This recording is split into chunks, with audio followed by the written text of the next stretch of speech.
dan dengarkanlah Siok FM. Oke, Pak. Oh, jadi pun mari kita beralih kepada soalan daripada ada satu orang rakan kita di sini tuan daripada si Lan Mas ini merupakan kita punya pendengar setia juga ini. Okey, dia tanya sini tuan, dia bilang jika tuan macam mana kalau guna sistem kontrak selalu kilang sekarang tidak ambil pekerja, sudah ada bilang sistem kontrak. Jadi kilang tidak sudah ambil pekerja tapi bagi kontrak yang ambil pekerja. Okey. Boleh faham tuan? Okey, macam mana tu tuan? Apa cerita dia macam mana? Yang sekarang ni ini merupakan satu trend pada masa sekarang lah. Okey.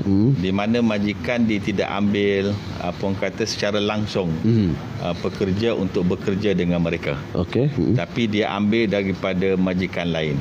Okey, untuk outsource lah. Okey, itu yang nama dia outsource lah. Okey. Tapi kita kena maklum bahawa undang-undang telah menetapkan bahawa outsource ni jika ianya adalah melibatkan pekerja asing tidak dibenarkan. Okey. Jadi kalau pekerja asing yang di-outsource oleh majikan lain untuk bekerja di majikan lain, itu memang undang-undang tidak benarkan. Maksudnya dia mesti lokal lah. Dia tempatan. mesti pekerja asing mestilah bekerja secara terus dengan sesuatu majikan yang ada dalam pasport mereka tu. Okey. Itu. Manakala untuk lokal, untuk tempatan. Perkara itu dibenarkan. Perkara itu dibenarkan, tetapi majikan mereka bukan majikan yang bekerja di tempat mereka tu, yang mereka bekerja di sana. Tapi majikan mereka kekal dengan majikan yang membayar gaji kepada mereka. Jadi kalau majikan tersebut yang tak bayar gaji, tak bayar cuti tahunan, tak bayar overtime yang betul, tak beri kemudahan-kemudahan yang sepatutnya sebagaimana yang dalam undang-undang, maka pekerja boleh mengadu kepada Jabatan Tenaga Kerja, tapi JTK akan ambil tindakan terhadap majikan yang menggajikan mereka. Jadi kalau macam dari segi dorang ikut undang-undang syarikat tu ke atau undang-undang yang tempat dorang bekerja tu? Undang-undang syarikat. Tapi biasanya mereka juga mengikut undang-undang yang di tempat mana mereka bekerja. Kebiasaannya dia akan ikut yang, tapi majikan mereka tetaplah majikan yang menggajikan mereka tersebut. Itu dibenarkan lah. Dibenarkan. Okey. Jadi kita lah sebagai pekerja boleh membuat pilihan dalam perkara ini, sama ada nak ataupun tidak untuk bekerja. Tapi walaupun dia sebagai pekerja kontrak, gaji mesti gaji minimum paling kurang. Jangan pula kerana kerja kontrak bagi gaji bawah pada gaji yang sepatutnya sebagaimana undang-undang. Itu salah. Boleh lapor kepada Jabatan Tenaga Kerja. Mesti bayar KWSP. Mesti bayar pergeso. Mesti bayar SIP. Maknanya walaupun mereka ni tidak bekerja secara terus dengan syarikat tersebut, tapi hak-hak mereka adalah sama sahaja. Pasal kadang-kadang ada yang begitu tu kan tuan. Yang dia tidak membayar KWSP. Itu yang saya tegaskan. Jadi katakanlah selepas ini KWSP tak dibayar, lapor kepada pejabat KWSP. Perkeso tidak dicarum, SIP tidak dicarum, lapor kepada Jabatan Perkeso dan juga SIP. Kalau gaji tak dibayar gaji minimum, kalau di Kota Kinabalu ni 1,200, maklum kepada saya. Saya terus ini. Okey. Itu dah harap-harap saudara Lanmas tadi berpuas hati dengan jawapan daripada kita punya tuan pengarah.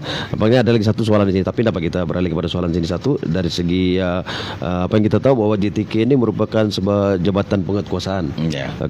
Jadi ada berapa akta yang dikuatkuasakan oleh JTK itu sebenarnya? Ada berapa? Pada masa sekarang di Jabatan Tenaga Kerja Negeri Sabah, kita menguatkuasakan 11 akta.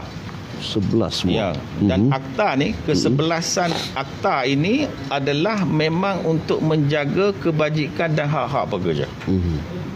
Tapi kita kena faham, janganlah pula majikan terasa sedih bila saya sebut menjaga hak-hak dan kebajikan pekerja tu.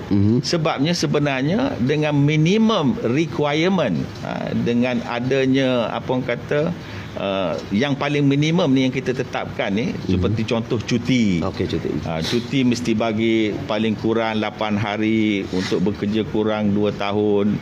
10 hari, 12 hari, macam itulah maksud dia, 16 hari dan sebagainya itu memang kita tetap sebagai minimum. Kalau tak ada yang minimum ni, dia akan susah. Ada yang bagi tinggi, ada yang bagi rendah. Tapi bila kita letak minimum, paling kurang begitu. Gitu. Contoh dia cuti bersalin.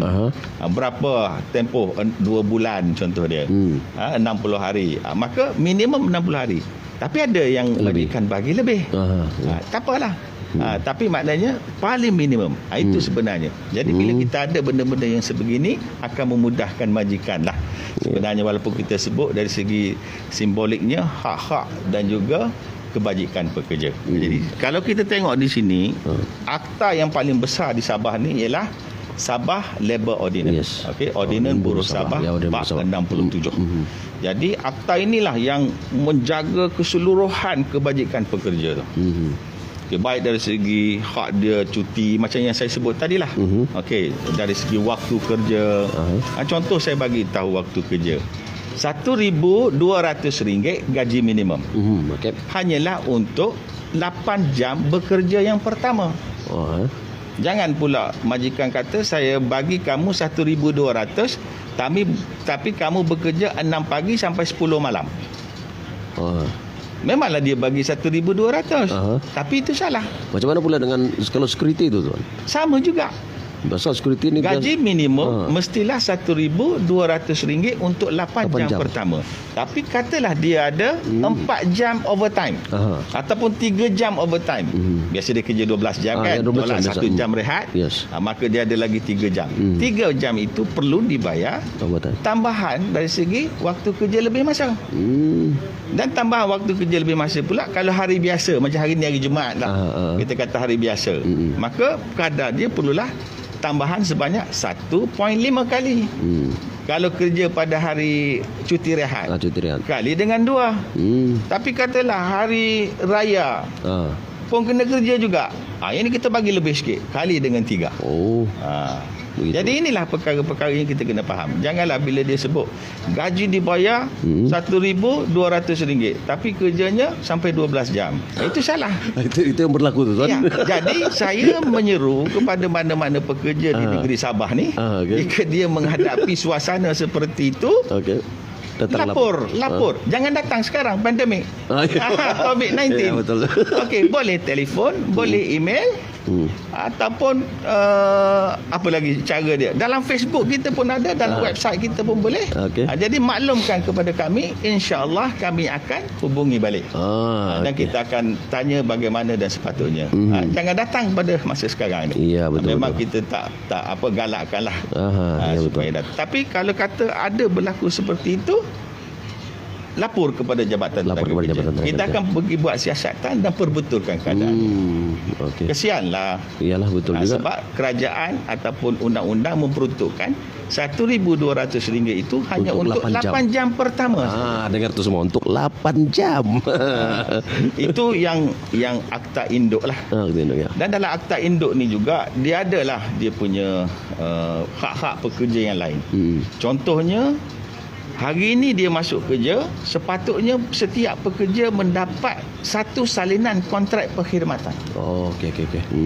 Ada ramai yang datang kerja, cakap macam itu saja, kerja. Tiada. Lepas tu gaji pun tidak tahu berapa. Tapi sebab nak kerja juga, dia bekerja tanpa, tapi hati dia sentiasa dalam keresahan. Ini yang kita nak. Kadang-kadang tuan ada pekerja ni, dia rasa takut pula. Dia bilang, "Enggak apa, yang penting aku dapat tu kerja, yang penting saya bekerja saja." Dia tidak peduli itu semua. Jadi macam mana tu tuan? Jangan takut. Itu hak kita. Majikan pun insan biasa seperti kita juga.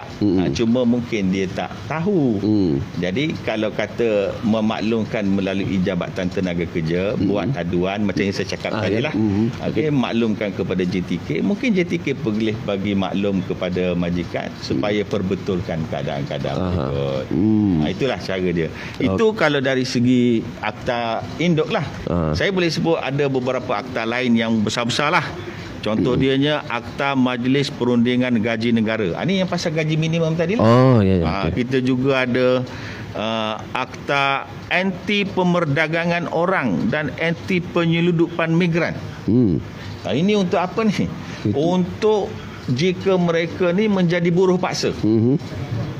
Jadi Atip Som ni akan menjaga mereka ni supaya tidak wujudnya elemen-elemen buruh paksa kepada pekerja-pekerja yang bekerja di negara Malaysia ni. Ianya berlaku kebanyakannya kepada pekerja-pekerja daripada luar negara lah. Pekerja asing, contohnya daripada China saya sebutlah. Datang sini menjanjikan kerjanya sebagai sekian-sekian, tapi bila datang diberi kerja yang lain yang memang tak sepatut pun kerja itu diberi. Contohnya pekerja daripada Bangladesh datang diberi keyakinan bekerja di tempat yang mewah dan sebagainya, tapi datang duduk dalam itu pun dikira sebagai elemen-elemen buruh paksa juga. Jadi kalau mengikut pengiktirafan ILO ada 11 elemen buruh paksa yang boleh kita ambil kirakan sebagai buruh paksa. Dan inilah yang telah berlaku kepada negara kita lah. Sebab sekarang ni mengikut laporan Jabatan Negara Amerika Syarikat, kita ni duduk di tier 3 dah sekarang. Tier 3 ni kira teruk lah. Jika dia 3 tahun berturut-turut mungkin boleh dikenakan sanction dari segi perdagangan. Itu akta yang buruh antarabangsa lah. Ya, itu daripada laporan Jabatan Negara Amerika Syarikat. Jadi kita amat berharap supaya mana-mana pihak lah, semua pihak, supaya kita menggambling tenaga, memastikan bahawa tidak wujudnya lah elemen buruh paksa apa orang kata di negara kita. Dan semua apa orang kata masyarakat di negeri Sabah memainkan peranan. Katalah kita orang awam, tapi kita tengok di satu-satu tempat pekerjaan tu rasanya macam tak betul je.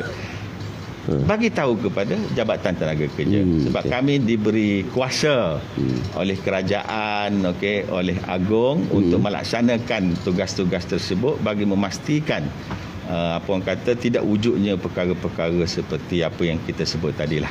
Itu kalau dari segi Akta Anti Pemerdagangan Orang. Kita ada juga